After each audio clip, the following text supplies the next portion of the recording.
Amit ji, thank you so much समय देने के लिए। आपके पैरालंपिक्स प्रिपरेशन के पहले आपने हमारे साथ टाइम बिताने के लिए बहुत धन्यवाद।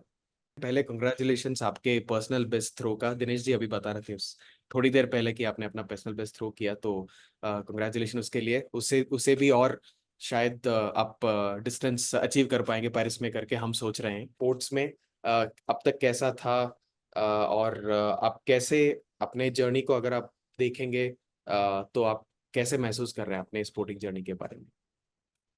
देखिए, मेरी स्पोर्ट्स जर्नी काफी लंबी रही है। बिफोर इंजरी भी मैं स्कूल टाइम में हॉकी खेलता था। फिर स्पाइनल कॉर्ड इंजरी हुई और स्पोर्ट्स में आया। तो कहीं ना कहीं मैं ये मानता हूँ कि ऊपर वाले ने मेरी लाइफ में ना ये स्पोर्ट्स का पॉइंट जरूर डाला था कि मुझे घूम फिर के स्पोर्ट्स में ही आना था। और बहुत अच्छी जर्नी रही है मेरी पैरा स्पोर्ट्स में, और मैंने बहुत एंजॉय भी किया। क्योंकि अगर मैं स्पोर्ट्स में नहीं होता ना तो लाइफ बहुत हेक्टिक हो जाती मेरे लिए। आपने हॉकी भी खेली है, और इंजरी के बाद आपने पहले रग्बी ट्राई किया था, और रग्बी के बाद आप थ्रोइंग इवेंट्स में आए थे। ये कैसा आपने स्ट्रक्चर किया, मतलब रग्बी से लेके जो थ्रोइंग तक पहुंचे हैं, और इतने सारे मेडल्स जो आपने जीते हैं थ्रोइंग में, वो कैसा था, वो शिफ्ट? देखिए, बेसिकली मुझे पता ही नहीं था कि पैरा स्पोर्ट्स होता है। क्योंकि जब मुझे इंजरी हुई उस टाइम पे इतनी अवेयरनेस थी ही नहीं।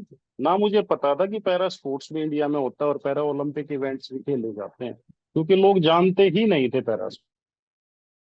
व्हीलचेयर रग्बी तो मैंने इसलिए शुरू की कि एक अमेरिकन लड़का आया था, जोनाथन उसका नाम था वो।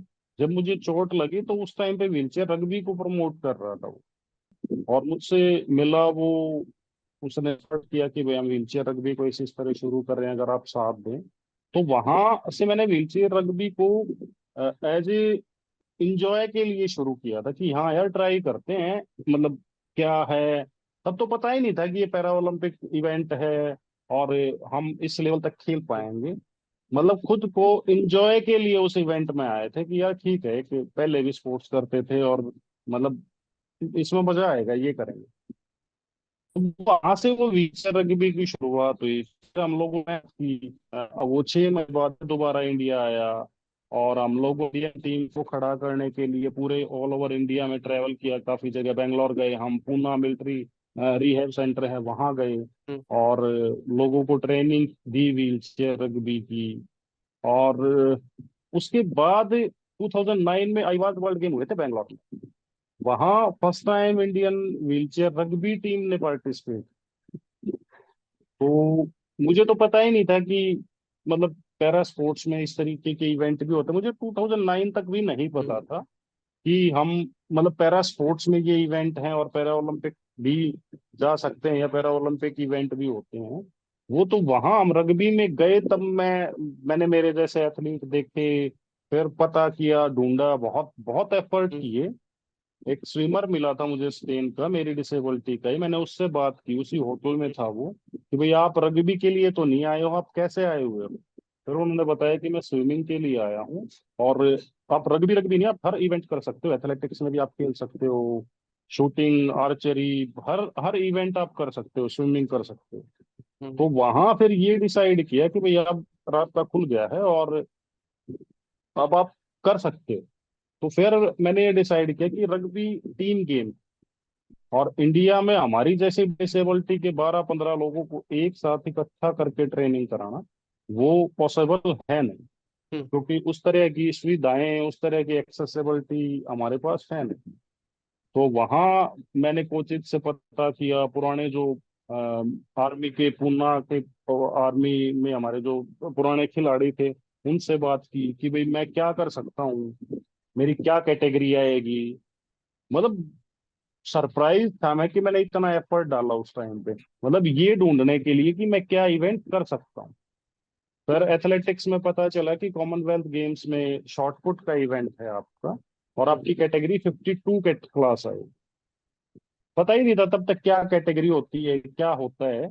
और हम्म। मुझे याद है जब पहले दिन मैंने शॉट पुट को ट्राई किया, तो जब मैं थ्रो कर रहा था तो मेरे पैर मेरी चेयर से बस इतना आगे मेरा शॉट पुट गिर रहा था पहले दिन, कि मेरे हम्म। पैर भी बड़ी मुश्किल से बच रहे थे। मतलब अगर थोड़ी सी भी और लापरवाही हो जाती तो वो शॉट पुट मेरे पैरों पे गिरता और मुझे इंजरी हो जाती। वहां से शुरुआत हुई है। और आज हम कहाँ हैं, तो बहुत लंबा सफर है। और बहुत लोगों ने सपोर्ट किया है, बहुत मेहनत भी की है। अब मैं देखता हूँ कि यार इतने एफर्ट, इतनी कोशिशें करके आप यहाँ तक पहुंचे हो, तो बड़ा अच्छा लगता है।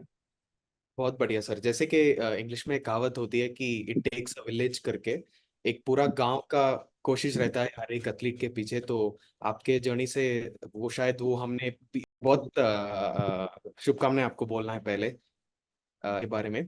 और जैसे आपने बोला कि आप एंजॉय करने के लिए पहले अपने स्पोर्ट चूज की और उसके बाद आपने ये दो स्पोर्ट्स अपने दिए थे, एंजॉय करते अब तो अपने चौथे पैरालंपिक्स में पहुंचे। इसका अगर आप देखोगे कि चार पैरालंपिक्स में, जो ओलंपिक्स भी ले पैरालंपिक्स भी ले हम ले, चार इवेंट्स में पार्टिसिपेट करना बहुत कठिन है, क्योंकि एथलीट्स को फिजिकली मेंटली फिट रहना पड़ता है, मोटिवेशन रहनी पड़ती है, परफॉर्मेंसेस भी उतना रहना पड़ता है। तो ये चौथे पैरालंपिक्स अगर आप फिर से देखेंगे कि हर एक ओलंपिक्स आपने जो पैरालंपिक्स में जो पार्टिसिपेट किया है, तो आपका फीलिंग कैसा है कि आपने कभी ऐसे सोच के रखा था स्टार्ट करने के पहले कि मैं चौथे या पांचवे या सात पैरालंपिक्स में पार्टिसिपेट करूंगा? नहीं, देखिए इतनी लंबी तो मैंने कभी नहीं सोची थी। मैं हर बार नेक्स्ट कंपटीशन को टारगेट करता था कि हाँ, अब मुझे नेशनल चैंपियनशिप खेलनी है, तो अब इसके बाद मुझे इंटरनेशनल खेलना है। मतलब ये कभी नहीं सोचा था कि मैं इतना लंबा कैरियर, इतने मेडल मैं जीत पाऊंगा देश के लिए, और इतनी परफॉर्मेंस मैं दे पाऊंगा। ये ना मैंने कभी सोचा था, और ना मैंने कभी इसके बारे में इतना लंबा प्लान किया था। मतलब मैं मेरे टारगेट लेके चलता हूँ कि हाँ, मुझे नेक्स्ट कंपटीशन में रहना है, और उसके लिए मैं प्रिपेयर करता हूँ। अब ये तो कोई भी नहीं कह सकता कि मैं चार पैरा ओलंपिक गेम्स जा पाऊंगा, क्योंकि बहुत लंबा एक कैरियर हो जाता है। और एक एथलीट के लिए एक दो पैरा ओलंपिक या ओलंपिक में जाना, मेडल जीतना बहुत बड़ी बात। और सही। मैं खुशकिस्मत हूँ कि मैं चौथे पैरा ओलंपिक गेम्स में जा रहा हूँ, और इसके पीछे मेरी टीम का, मेरे साथियों का, जो मेरे साथ लगे हैं, मेरे कोचेज का बहुत बड़ा रोल। हम्म। क्योंकि अगर वो लोग नहीं होते तो शायद, मैं हमेशा कहता हूँ कि अमित को अमित सर हुआ बनाने वाले ये लोग हैं, मेरी टीम है। अगर वो नहीं होते तो शायद मैं बैठ गया। तो ये उन्हीं लोगों की मेहनत है, मैं तो बस उसमें हिस्सा हूँ एक, कि मैं लगा हुआ हूँ। वो मुझे पुश करते हैं, उठाते हैं, और मेरी प्रिपरेशन कराते हैं। हाँ, अब बड़ा प्राउड फील हो रहा है कि जब मुझे पता चला कि मैं अकेला एथलीट हूँ जो चार बार पैरा ओलंपिक गेम्स में खेलने के लिए जा रहा हूँ, तो बड़ा खुद पे ये अच्छा प्राउड फील होता है कि नहीं यार, आपने बहुत मेहनत, और आपकी टीम ने बहुत मेहनत की है कि आप पांच एशियन गेम्स के मेडल, वो भी इंडिया का सबसे सीनियर एथलीट उसमें भी था, और सबसे सक्सेस एथलीट जिसने पांच मेडल जीते हैं कंटिन्यू पैरा एशियन गेम में। और अब चौथा पैरा ओलंपिक गेम्स भी जा रहा हूँ, तो बहुत खुद पे अच्छा फील होता है कि यार आपने जो मेहनत की, आपकी टीम ने मेहनत की है, और उसका आपको मिल रहा है। ऊपर वाला आपको दे रहा है, आपकी जो मेहनत है उसका रिजल्ट आपको मिल रहा है। तो बहुत खुश हूँ, बहुत अच्छा लग रहा है, और प्रिपरेशन भी बहुत अच्छी है। हम लोग बहुत मेहनत कर रहे हैं, जैसा हर बार करते हैं, इस बार भी पूरी जी जान लगा के हम मेहनत कर रहे ये जो टीम रहती है, जो कंटिजेंट हम जो जाने वाली है पैरालंपिक्स में, सबसे सीनियर मोस्ट आप हो। तो और आपने पहले भी मेंटरशिप की है, कोचिंग की है बहुत सारे प्लेयर्स की, जैसे एकता जी की, जैसे धर्मवीर जी की। तो इस पैरालंपिक्स में आपका रोल बियॉन्ड एथलीट, कुछ आप एफर्ट डालते हैं टीम के साथ, तो उसके बारे में आप बता सकते हैं? देखिए, मैं अपने लिए तो मैं कर ही रहा हूँ। और जैसा आप लोगों को भी पता है कि धर्मवीर, एकता, रिंकू, इन सब लोगों को, धर्मवीर और एकता को तो खैर खुद ही ट्रेनिंग कराता हूँ। रिंकू भी मेरी टीम में रहा है, हमारा साथी रहा है। तो अब भी मैं और धर्मवीर दोनों इकट्ठे ही ट्रेनिंग कर रहे हैं। मैं उसके भी ट्रेनिंग सेशन खुद ही देखता हूँ, उसकी भी ट्रेनिंग कराता हूँ। और यहाँ हम एक कोच और एक स्टूडेंट की तरह रहते हैं। जब हम ग्राउंड पे होंगे तो हम आमने सामने होंगे, मतलब हम आपस में कंपटीटर की तरह होंगे। पर वहां भी यही रहता है हम दोनों का एक दूसरे के प्रति, कि भाई मैं उसको काफी पुश करता हूँ, नहीं बेटा ये गलत हो रहा है, ये ट्राई कर, इस थ्रो में हमने ये गलत किया, इसको इस तरीके से कर। और वो भी मुझे पीछे से बताता है कि गुरुजी ये थोड़ा सा और चेंज करके देख लो। तो बड़ा हेल्दी सा इन्वायरमेंट है, और कोशिश यही रहती है कि हम दोनों पोडियम फिनिश करें। और हम लगे हुए हैं पेरिस के लिए अपनी जी जान लगा के। और मतलब ऊपर वाले की कृपा रही तो हम पोडियम फिनिश जरूर करेंगे इसमें। बिल्कुल सर, हमारी इच्छा भी वैसे ही हो कि आप दोनों पोडियम में फिनिश करें। मतलब आपने एशियन गेम्स के बारे में बात बात की थी कि यू आर प्रॉब्ली सबसे ज्यादा मेडल्स एशियन पैरा गेम्स में आपकी है। तो ये सब आपने प्लान किया कभी कि इतने मेडल जीते हैं, इस सारे कॉम्पिटिशन ऐसे प्लान करने की कैसे ये सब हुआ कि आपने इतने सारे कॉम्पिटिशन में पार्टिसिपेट की और पैरा गेम्स में सबसे ज्यादा मेडल जीतना कोई विषय नहीं है, तो ये प्लानिंग आप कैसे करते हैं? देखिए, प्लानिंग मैंने आपको वही कहा था कि मतलब ऐसा कुछ हम लोग प्लान करके नहीं चलते कि भाई मेरे को 4 Olympic game, para Olympic games या 4-5 एशियन गेम्स में मैं पार्टिसिपेट करूंगा और मैं इतने मेडल जीतूंगा। वो आप अपना एफर्ट डालते रहते हो। मतलब हर एथलीट इतना लंबा तो शायद कोई भी नहीं सोच सकता कि भाई मैं 16-17 साल परफॉर्म करूंगा वर्ल्ड लेवल पे। हाँ, आप अपने छोटे गोल बना के चलते हैं कि भाई मेरे को इस अगले कंपटीशन के लिए मैं तैयारी कर रहा हूँ और मेरा ये टारगेट है कि मैं अच्छा परफॉर्म करूं। मैं हमेशा एक चीज कहता हूँ हमारे साथी एथलीट को भी, या मैं कहीं भी जाता हूँ, कि स्पोर्ट्स का ना स्पोर्ट्स की तरह लें। मैंने मेरे लाइफ में जो सीखा है, बहुत प्रेशर होता है आपके ऊपर, आपके नाम का। आप इतना बड़ा नाम है, आपको परफॉर्म करना पड़ेगा, नहीं तो ये हो जाएगा। आपने इतना परफॉर्म किया, आपने इतने मेडल जीते हैं, आपकी आपसे लोगों की उम्मीदें हैं।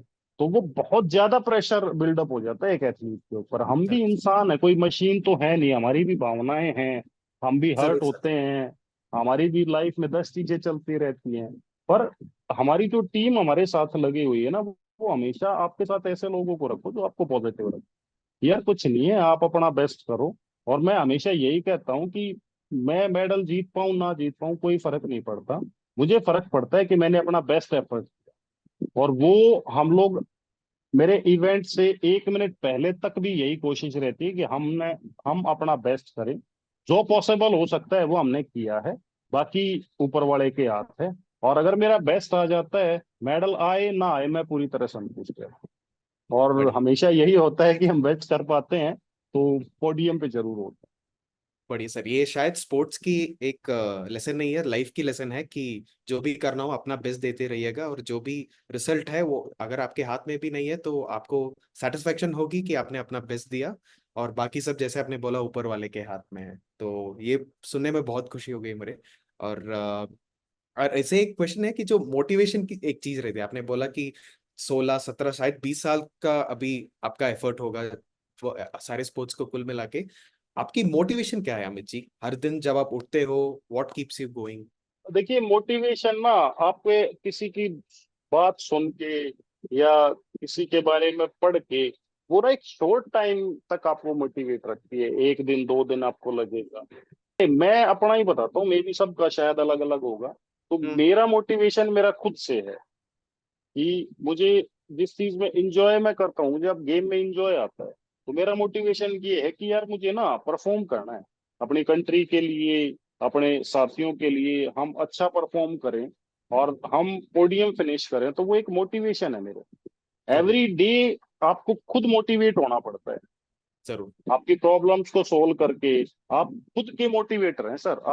आपको बाहर से आदमी 1 बार 2 बार 4 बार आपको मोटिवेट कर सकता है, पर आपको एवरीडे वही रूटीन फॉलो करने के लिए, खिलाड़ी की लाइफ ना बड़ी तपस्या की लाइफ है।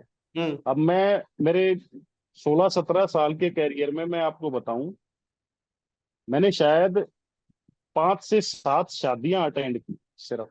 वाह। मैं किसी सोशल फंक्शन में नहीं गया, किसी शादी के फंक्शन में। ये भी 5 से 7 शादियां मैंने वो बताई हैं जो बिल्कुल मेरे कजन की या मेरी फैमिली में। तो मतलब आप समझ सकते हैं कि कितना कितना आपको सेक्रीफाइस करना पड़ता है। ऐसे जरूर। ही नहीं आप टॉप वर्ल्ड के टॉप लेवल तक जा पाते हैं। तो देखिए, दोनों चीजें हैं। आप अगर कोई एम लेके चल रहे हैं तो उसके लिए आपको जी जान लगानी पड़ेगी। और वो मोटिवेशन आपका खुद का है कि हम्म। आपको अपना टारगेट दिखाई दे रहा है कि नहीं यार, मुझे para Olympic games Asian games में मेडल जीतना है।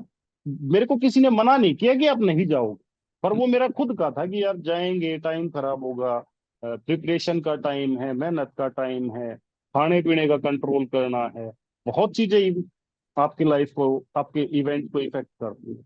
जरूर सर। तो लोगों को नहीं पता, लोगों को सक्सेस दिखती है, उस सक्सेस के पीछे एक एथलीट ने कितनी कितनी लड़ाई लड़ी है, कितना त्याग किया है, कितना एफर्ट डाला है, वो बहुत कम लोग जानते हैं। वो सिर्फ वो लोग जानते हैं या तो खेल रहे हैं या जो आपकी टीम के लिए। बिल्कुल सर, सही बोला तो आपने। जैसे कि हम ये ओलंपिक्स का भी जो रिजल्ट्स देके पब्लिक का एक एक साइड चर्चा था कि उतना एफर्ट नहीं डाला जितना डालना था, या रिजल्ट नहीं मिले थे, लेकिन उनको पता नहीं था कि वहां तक पहुंचने के लिए जो कोशिश रहती है, वो जो मामूली इंसान है जो स्पोर्ट्स में नहीं है, उनको पता नहीं चलता कि एफर्ट क्या है। तो आपने बहुत ठीक देखिए, बोला। ओलंपिक और पैरा ओलंपिक गेम दुनिया के सबसे बड़े इवेंट। हर खिलाड़ी का सपना उसका हिस्सा बनना होता है कि मैं किसी तरह ओलंपिक खेल लूं, किसी तरह पैरा ओलंपिक खेल लूं। और मेडल तो आपके लिए गिफ्ट है। हम्म। नहीं तो हर एक एथलीट का शुरू में वो यही सपना देखता है कि यार मुझे ना उस दुनिया के सबसे बड़े खेल के मेले का हिस्सा बनना है। और उसी के लिए हर एथलीट जीतता है। बिल्कुल। बहुत सही बोला आपने। तो आपने सपोर्ट के बारे में बोला था पहले कि मोटिवेशन हमसे फर्स्ट शुरू होता है, और फिर हमारी टीम जो है वो भी साथ देती है मोटिवेशन के लिए। जो इस टाइम में आपको पूछना चाहता हूँ कि गो स्पोर्ट्स फाउंडेशन और आपका जो एसोसिएशन है, वो आप अब तक आपको कैसा रहा? ऐसा कोई हाईलाइट या मेमोरेबल स्टोरी है जो आप गो स्पोर्ट्स फाउंडेशन के बारे में बता सकते हैं हमारे लिए? देखिए, गो स्पोर्ट्स का ना मैं हमेशा अप्रिशिएट करता हूँ। उसका रीजन ये नहीं है कि उन्होंने मुझे सपोर्ट किया। मैं हमेशा गो स्पोर्ट्स को इसलिए अप्रिशिएट करता हूँ कि गो स्पोर्ट्स ने ना तब शुरुआत की है जब पैरा एथलीट को कोई सपोर्ट नहीं था। गो स्पोर्ट्स पहली वो फाउंडेशन है जिसने पैरा एथलीट को इक्वल ट्रीट किया एबल एथलीट के, और एक शुरुआत में सपोर्ट करना शुरू किया। उसका ही रिजल्ट कहीं ना कहीं आज ये है कि आपकी इतनी बड़ी टीम है, इतने लोग जा रहे हैं। गो स्पोर्ट्स फाउंडेशन आपके लिए हर वो चीज देखता है, आपकी जरूरतों को, आपको इमोशनली, आपको फिजिकली, आपको ट्रेनिंग के लिए हर सपोर्ट इन्होंने दिया है। और मेरा तो एक्सपीरियंस ये रहा है कि जब मुझे शुरुआत में अर्नव थे, उस टाइम पे अर्नव हमारे गो स्पोर्ट्स के ही साथी थे, उन्होंने मुझे अप्रोच किया था कि अमित जी, हम इस तरह सपोर्ट करते हैं और हम चाह रहे हैं कि आप हमारी टीम के साथ जुड़ें। ये रियो पैरा ओलंपिक से पहले की बात है। अच्छा। तो मैंने अर्नव को यही कहा था कि यार मैं ठीक हूँ, मेरे पास फाइनेंशियली ठीक पोजीशन है मेरी, और मैं मैं आपके साथ जुड़ जाता हूँ, कोई प्रॉब्लम नहीं है। बट मैं आपसे ये रिक्वेस्ट करूंगा कि जो और 4 एथलीट नीडी है ना, हम्म। मुझे आप भले ही फाइनेंशियली सपोर्ट ना कर पाओ, उन बच्चों को फाइनेंशियली सपोर्ट की ज्यादा जरूरत है। बढ़िया सर। और गो स्पोर्ट्स का ये बड़ापन है कि उन्होंने मेरी बात को रखते हुए उस टाइम पे उन चारों पांचों एथलीटों को लिया। और यहाँ उनके सपोर्ट होने के बाद वो पैरा ओलंपिक्स गेम भी गए, रियो एशियन गेम्स के मेडलिस्ट हैं वो एथलीट आज, और वर्ल्ड चैंपियनशिप के मेडलिस्ट हैं। और काफी एथलीट उस ग्रुप से भी अब भी पैरा ओलंपिक गेम्स जा रहे हैं। तो बहुत बड़ा शुरुआत जो की ना गो स्पोर्ट्स फाउंडेशन ने, अब बहुत बहुत लोग आ गए हैं, ओजीक्यू आ गई है, जिंदल आ गए हैं, रिलायंस भी शायद आ गई है, और भी दूसरी ऑर्गेनाइजेशन कर रही हैं। पर जब सबसे ज्यादा जरूरत थी ना एथलीट को, तब गो स्पोर्ट्स फाउंडेशन ने उसका हाथ पकड़ा है। और इसके लिए मैं हमेशा तहे दिल से धन्यवाद देता हूँ गो स्पोर्ट्स को। उस टाइम पे इन पैरा एथलीटों को सपोर्ट किया तब जब कोई नहीं। हमें बहुत गर्व है कि हम सब आपके जर्नी के एक छोटा सा हिस्सा ना हो, हिस्सा थोड़ी है। तो thank you Amit ji, go sports के बारे में बताने के लिए। ये आपसे पूछनी थी कि जैसे आपने बताया कि पहले गो स्पोर्ट्स फाउंडेशन ने पैरा एथलीट्स का शुरू किया, और फिर बाकी सब ऑर्गेनाइजेशंस हैं। आजकल इतना इतना सो बहुत सारा अवेयरनेस है पैरा एथलीट्स के ऊपर और पैरालंपिक्स के ऊपर। और कोई की एरियाज आपके मन में है जो हम फोकस कर सकते हैं, जिससे और भी चैंपियंस हम प्रोड्यूस करें और जिससे और भी रिजल्ट्स हम दिखा पाए? इंडिया बहुत ऊपर जा सकता है इन पैरा स्पोर्ट्स के, क्योंकि हमारे यहाँ इतनी ज्यादा डिसेबिलिटीज है, इतनी ज्यादा रोड एक्सीडेंट होते हैं, इतनी डिसेबिलिटी होती है, क्योंकि 140 करोड़ की पॉपुलेशन में बहुत दुर्भाग्य है कि अ, हम लोग रूल्स फॉलो नहीं करते, और एक्सीडेंट्स बहुत ज्यादा होते हैं। उसकी वजह से कितनी ज्यादा डिसेबिलिटीज हो रही है। अगर थोड़ा और अवेयरनेस बढ़ेगा ग्रास रूट लेवल पे, अभी हमारे को काम करने की और जरूरत है। हमारे को पैरा स्पेसिफिक कोचेज की जरूरत है, और वो लोग समझें। और मैं तो इवन ये कहता हूँ कि जो हमारे पुराने एथलीट हैं उनको ही कोचिंग के पार्ट में आ जाना चाहिए, क्योंकि उनका खुद का एक्सपीरियंस है, उन्होंने वो चीजें फेस की। हम्म। और मेरा ये मानना है कि हम यूएसए चाइना को ओलंपिक में, मैं नहीं कह सकता कि हम उनको पकड़ सकते हैं या बीट कर सकते हैं, पर पैरा ओलंपिक में मैं ये बात आपसे श्योर कर सकता हूँ कि अगर थोड़ी अवेयरनेस और थोड़ी सी रिसर्च अगर हम ग्राउंड लेवल पे करें, कोचिज मेहनत करें, थोड़ा सा थोड़ा हमारे स्पेसिफिक कोचिज आ जाएं, टीम एफर्ट डालें, रिसर्च करें, हम्म। तो 100% मैं आपसे ये बात कह सकता हूँ मेरे इतने लंबे कैरियर के बाद कि हम वर्ल्ड की टॉप 2-3 परफॉर्मेंस दे पाएंगे पैरा ओलंपिक गेम्स। बढ़िया सर, सुनने में ही मतलब बहुत खुश हो रहे कि इतना कॉन्फिडेंस है। और हम गो स्पोर्ट्स फाउंडेशन या हो जो बाकी सो ऑर्गेनाइजेशन है जो पैरा फील्ड में काम कर रहे हैं, हम सब एक साथ कोशिश यही करेंगे कि हमारी जो काबिलता है, जैसे कि अब चाइना का या यूएस का आप जैसे बता रहे हैं, हमारी काबिलता उनसे ऊपर होनी चाहिए। उसके बाद जो भी कंपैरिजन उनको करना हो वो कर पाए, लेकिन हमें पहले जो वो लेवल प्लेइंग फील्ड जैसे बोलते हैं वो पहले हमें क्रिएट करके दिखाना है। आपने बहुत सही बोला कि कोचेस की रिक्वायरमेंट हो या गाइड रनर या एस्कॉट की रिक्वायरमेंट हो या उनका सर्टिफिकेशन हो, ये सब हमारे लिए मतलब ये सब इस इन चीजों में हमने अगर फोकस की तो शायद वहां तक पहुंच पाएंगे जहां आज यूएस या चाइना आज। इवन मैं एक और चीज इसमें ऐड करना चाहूंगा कि हम लोगों को जो हमारे स्कूल में पीटी टीचर होते हैं ना, उन लोगों की भी कोई ऐसी अवेयरनेस हमारे को चलानी चाहिए, क्योंकि बेस कहाँ से मिलेगा आपको? स्कूल से मिलेगा, प्राइमरी स्कूल, मिडिल स्कूल, वहां से आपको बच्चों का पता चलेगा। हाँ। कई बार ऐसा होता है बचपन में कोई प्रॉब्लम हो जाती है बच्चे को, तो वहीं से अगर हम पिक करके उन बच्चों को स्पोर्ट्स की तरफ डाइवर्ट करेंगे, दो चीजें होंगी। एक तो वो फिजिकली और मेंटली फिट होंगे, जरूर सर। उनमें कॉन्फिडेंस आएगा। दूसरा, वो इन फ्यूचर हमारे पैरा ओलंपिक चैंपियन। जरूर सर। आज का मैं देख रहा हूँ जूनियर सब जूनियर लेवल पे हमारे एथलीट आने लग गए हैं, और इसीलिए हमारा नंबर बढ़ा है। इस बार भी हमारी सबसे बड़ी टीम पैरा ओलंपिक गेम्स जा रही है, 84 लोगों की। पिछली बार 54 थे। तो और मेडल भी हमारे इस बार बहुत मतलब बढ़ के आएंगे, पिछली बार से भी ज्यादा हम मेडल की उम्मीद कर रहे हैं। तो ये यही कारण है कि अवेयरनेस बढ़ी है। माँ बाप बच्चे को चाह रहे हैं कि हम उसको एज ए पैरा स्पोर्ट्स उसके कैरियर को लेके चलें आगे। और हम्म। गवर्नमेंट का भी सपोर्ट है, आप जैसे ऑर्गेनाइजेशन भी सपोर्ट कर रही हैं। तो ये रीजन है कि हमारे एथलीट, हमारे डिफरेंटली एबल बच्चे पैरा स्पोर्ट्स की तरफ एज ए कैरियर के तौर पे ले। डेवलपमेंट्स ग्रास रूट में स्टार्ट होनी चाहिए, बिल्कुल इंक्लूसिविटी भी होनी चाहिए, और जैसे बिल्कुल जो कोचिंग कोचर्स टीचर्स का जो अवेयरनेस है वो और भी बढ़नी चाहिए। उसी से मतलब इकोसिस्टम डेवलप होता है, सिर्फ एक या दो इंडिविजुअल का गेम डेवलप नहीं होता, लेकिन सिस्टम जो है पूरा बदल जाता है। सही कहा और आपने। एक्सेसिबिलिटी का भी एक बड़ा रोल है। अगर आपके स्कूल के ग्राउंड, आपके पार्क, ये छोटी छोटी चीजें हैं, अगर हम्म। आप इनको एक्सेसिबल कर देंगे तो वहां बच्चा आएगा, वो ग्राउंड पे आएगा, वो पार्क में आएगा, वो दूसरे बच्चों के साथ खेलेगा, उसको एक बिल्कुल। मोटिवेशन मिलेगा कि मैं खेल सकता हूँ।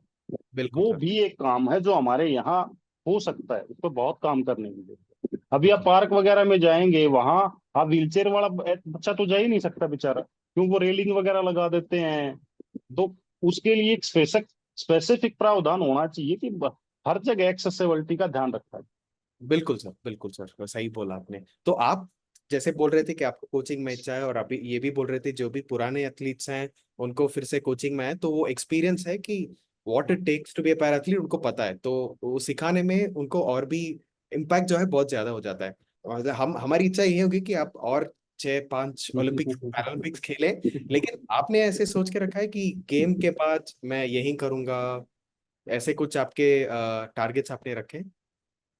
देखिए, मैं खेल रहा हूं, तब तक मैं खेल रहा हूं, और इवन मैं तो खेलते खेलते भी कोचिंग कर रहा हूँ। एकता है, धर्मवीर है, दोनों वर्ल्ड लेवल के एथलीट है मेरे बिल्कुल स्टूडेंट। बिल्कुल सर। उन दोनों को मैं मतलब मेरा जितना टाइम मुझे मिलता है अपनी ट्रेनिंग के अलावा, तो या तो मैं कोचिंग करता हूँ या मैं पैरा स्पोर्ट्स के डेवलपमेंट के बारे में बात करता हूँ। Yes sir. मैं और मैं यही चाहूंगा कि जब तक मैं जीऊँ, मैं इसी फील्ड में मैं काम करना चाहूंगा, चाहे मैं कोचिंग के रूप में या एज ए एडवाइजर के रूप में, जितना भी मैं पैरा एथलीट के लिए या हमारी सोसाइटी के लिए कर पाऊँ। क्योंकि मुझे ये, मेरा अपना खुद का बिलीव ये है कि मुझे इस पैरा स्पोर्ट्स ने इतना दिया है, तो कहीं ना कहीं मेरी रिस्पॉन्सिबिलिटी बनती है कि मैं इसको वापस दूं। मेरे ख्याल से आपने वो आधा रिस्पॉन्सिबिलिटी आपने ऐसे ही कर दिया क्योंकि आपने 2 चैंपियंस अभी प्रोड्यूस किए हैं इंडिया के लिए। उसके अलावा तो ऑलमोस्ट डेली मेरे ख्याल से आप कोचिंग भी करते रहोगे अपनी ट्रेनिंग के बाद, तो आपने ऑलरेडी मेरे ख्याल से वो काम शुरू कर दिया जब जब आपने हाँ। अपनी प्लेइंग करियर शुरू की। तो ये पूछना था जी अमित अमित जी आपसे कि स्पोर्ट्स का जो रोल है, जैसे कि डिफरेंटली एबल्ड चिल्ड्रन हो, हम पहले बात कर रहे थे उनके बारे में, या प्रोफेशनल एथलीट डेवलपमेंट का, मैं ये पूछना चाहता था कि what role can sports play differently abled children में, और उनके जीवन का जो बदलाव है स्पोर्ट्स कैसे लेके आएंगे आपके ख्याल से? देखिए, सबसे पहली बात तो मैंने अभी कहा ही था आपको कि वो मेंटली और फिजिकली फिट रहेंगे। उनके मन उनके मन में ये नहीं रहेगा कि यार आप बेचारे हो। वो जो बेचारा शब्द है ना, वो उनकी लाइफ से चला जाएगा। दूसरा क्या है कि गवर्नमेंट की अब जैसे कई स्टेट में फाइनेंशियली सपोर्ट करने लगी है नेशनल चैंपियन एथलीट को। जूनियर सीनियर सब जूनियर लेवल पे वो कैश अवार्ड देते हैं। तो एक, अगर आपका बच्चा 2 से 3 लाख रुपए साल के एक मेडल के जीत रहा है, तो नॉर्मली मिडिल क्लास फैमिली के ही ज्यादा बच्चे स्पोर्ट्स करते हैं। और अगर उस घर में उस बच्चे की वजह से 2 से 3 लाख रुपए आ रहे हैं, तो वो एक फाइनेंशियली सपोर्ट हो गया उस बच्चे का अपनी फैमिली को। सब तो सब फैमिली उसको सपोर्ट करेगी कि नहीं बेटा, आपको खेलना है, आप परफॉर्म कर रहे हो, आप अच्छा कर रहे हो। और वो फाइनेंशियली वो अपनी फैमिली पे डिपेंडेंट नहीं है। वो इवन उनके लिए एक तरीके से एक जॉब सिक्योर कर दी उसने, कि वो जरूर अपने फैमिली के लिए पैसे की सोर्स ऑफ इनकम बन गया। तो जरूर। कितनी बड़ी बात है कि आपको वो मोटिवेशन जो है ना उस फैमिली के लिए, वो उसको ग्राउंड पे लेके आएंगे, नहीं बेटा आपको खेलना है। और आपके पास इतने बड़े बड़े आपके सामने एथलीट हैं जो पैरा ओलंपिक में मेडल लेके आए हैं, और उनकी लाइफ कितनी चेंज हुई है, जॉब मिली है उनको, उनको इतने बड़े बड़े कैश अवार्ड मिले हैं। तो कहीं ना कहीं जब आपको अपनी लाइफ सिक्योर दिखती है ना, तो वो एक माध्यम बन गया। बिल्कुल वो सर। फिट रहेंगे, वो नेशन के लिए मेडल जीतेंगे और अपने कैरियर को आगे बढ़ाएंगे। तीनों चीजों तो एक पैरा एथलीट की लाइफ में फुलफिल करेंगे। और मैं तो ये कहता हूँ, चाहे वो वर्ल्ड क्लास लेवल का एथलीट बने ना बने, पर अगर वो ग्राउंड पे आएगा ना, तो उसमें कॉन्फिडेंस बढ़ जाएगा कि बिल्कुल सर। मैं वो स्टडी में भी जाएगा, वो किसी भी फील्ड में जाएगा, कि मैं हर जगह अच्छा कर सकूं। तो बिल्कुल सर। इसीलिए मैं ये कहता हूँ कि जिस घर में या जिस बच्चे को डिफरेंटली एबल हम कहेंगे, उसको 100% अब बच्चे को ग्राउंड पे जरूर लेके आए, क्योंकि जरूर। गेम या ग्राउंड आपको मेंटली और फिजिकली इंप्रूव करे। बिल्कुल सर। एक था, जब मैं पहली बार 2010 पैरा एशियन गेम में जब मैंने पहला मेरा इंटरनेशनल मेडल जीता, क्योंकि मैं बहुत लड़ाई लड़के वहां पहुंचा था। मुझे खेलने से मना कर दिया गया था कि आपकी डिसेबिलिटी में एथलीट खेल नहीं सकते, क्योंकि कोई इंडिया से खेला नहीं। आपको कुछ हो गया ड्यूरिंग द कंपटीशन, ट्रेवल, कोई इंजरी हो गई, मर गए, आप कौन रिस्पॉन्सिबल हो? मुझे अंडरटेकिंग ली गई थी मुझसे कि आप लिख के दो, तब हम आपको अलाउ करेंगे खेलने के लिए, कि आपको कुछ हो गया तो आप रिस्पॉन्सिबल। वो मेडल मेरे बहुत नजदीक है, जो मेरा पहला इंटरनेशनल मेडल है। जब मैंने एशियन लेवल का वो एशियन पैरा गेम्स में मेरा पहला मेडल था, और वो बहुत नजदीक है। और एक मेडल जो उससे भी ज्यादा मैं अपने आप को मानता हूँ, वो मेरा 2017 वर्ल्ड चैंपियनशिप का सिल्वर मेडल। क्योंकि हार्ड लक, मैं रियो में मेडल मिस कर गया था और मैं फोर्थ रहा था, जबकि मेरी बहुत अच्छी तैयारी थी। और हम गोल्ड को टारगेट करके चल रहे थे रियो पैरा ओलंपिक गेम्स में, कि सिल्वर तो है ही, लड़ाई गोल्ड की। और वो परिस्थितियां ऐसी हुई कि हम मेडल मिस कर गए। मैं बहुत ज्यादा,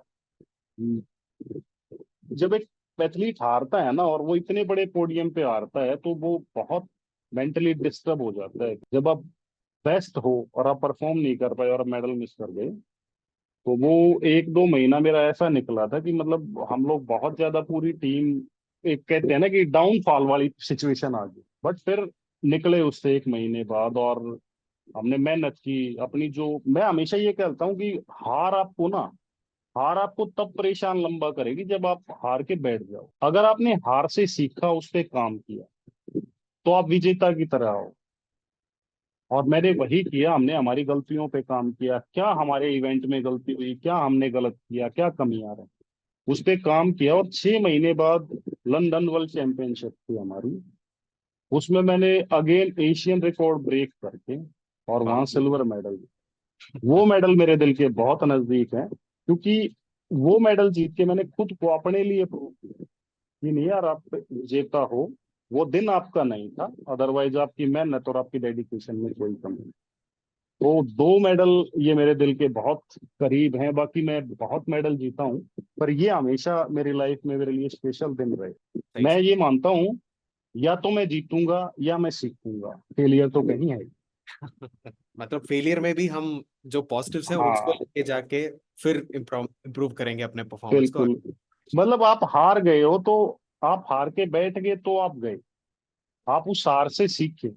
मैं मेरी हार से हमेशा सीखता हूँ, क्या गलतियां की, क्या कमियां रही, ताकि आप अगले कंपटीशन के लिए खुद को प्रिपेयर करें। तो बिल्कुल सर। वही बात है, फेलियर कहीं नहीं है, या तो मैं जीतूंगा या मैं सीखूंगा। एक एथलीट कामयाब होने के पीछे आपने उसकी सपोर्टिंग टीम को, उसकी फैमिली को, कितने लोगों को सपोर्ट मिला बिल्कुल वहाँ। सर। बिल्कुल। तो आपका बहुत बड़ा कंट्रीब्यूशन है उनको सपोर्ट करने में।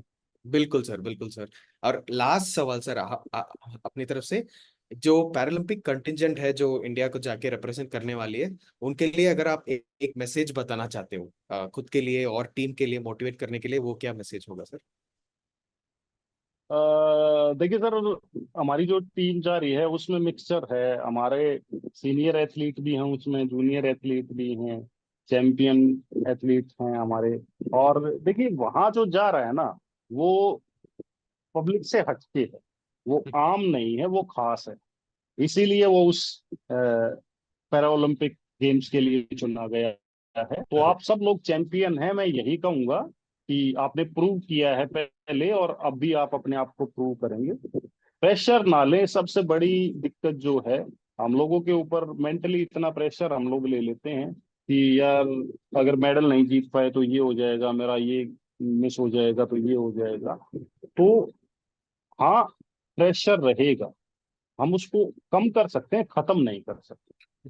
तो अपने आप पे भरोसा रखें, अपने साथ पॉजिटिव लोगों को रखें, पॉजिटिव लोगों से बात करें। हो सके तो थोड़ा सा सोशल मीडिया या इन सब चीजों से थोड़े टाइम के लिए अगर पॉसिबल हो तो दूर रहें, क्योंकि पॉजिटिव नेगेटिव हर चीज वहां होती है। और ज्यादा नहीं, 10-15 दिन का ही, हफ्ते 10 दिन का है, जब तक आपका इवेंट नहीं होता है। और कोशिश यही करें कि जब भी करें कि मुझे मेरा बेस्ट देना है। मेडल के बारे में बहुत ज्यादा सोचेंगे तो प्रेशर बिल्डअप होगा।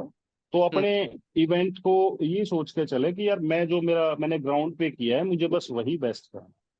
बाकी वो दिन और वो ऊपर वाले पे छोड़ दें कि वो पोडियम पे क्या कलर आपको देगा। अपनी तरफ से यही कोशिश करें कि मुझे जो मैंने अपने ग्राउंड पे दिया है, मुझे वही परफॉर्मेंस यहाँ देनी है।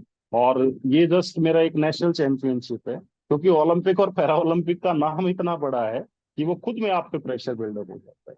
बिल्कुल सर। तो मैं मेरे साथी खिलाड़ियों को, क्योंकि सभी छोटे भाई बहन की तरह हैं, मेरे सब जूनियर हैं मेरे, उनको सबको यही वेल विशेस दूंगा। मैं साथ भी रहूंगा खैर वहां उनको मोटिवेट हाँ। करने के लिए अपने। मेरे को भी उनको देख के काफी मोटिवेशन मिलता है कि यार ये बच्चे कर रहे हैं तो तू भी कर सकता है, क्या दिक्कत है। मुझे खुद उनसे मोटिवेशन मिलता है। और उनको भी हमेशा मैं यही कहता हूँ कि मतलब प्रेशर कम करने का यही है कि आप अपने साथ अच्छे लोगों से बात करें, मेडल की बजाय अपनी परफॉर्मेंस पे फोकस रखें। यार मेरे को मेरा बेस्ट करना है, मेडल अगर आपने परफॉर्म किया और आपका परफॉर्मेंस बेस्ट गया तो आप पोडियम पे खड़े हो। और साथ ही मैं पुनः आप सब लोगों को दोबारा पूरी हमारी जो भी पैरा टीम जा रही है, कोचिंग है, सपोर्टिंग स्टाफ है, ऑफिशियल्स हैं, सबको यही कहूंगा कि हमारे एथलीट को चेयर करें। और एथलीट को भी यही कहूंगा कि आप अपना आपने बेस्ट किया है और आप बेस्ट, इसीलिए आप वहां जा रहे हैं। तो इंजॉय करें इस इवेंट को, और ऊपर वाला आपके साथ है, आपको मेडल के साथ वापस लेके आए।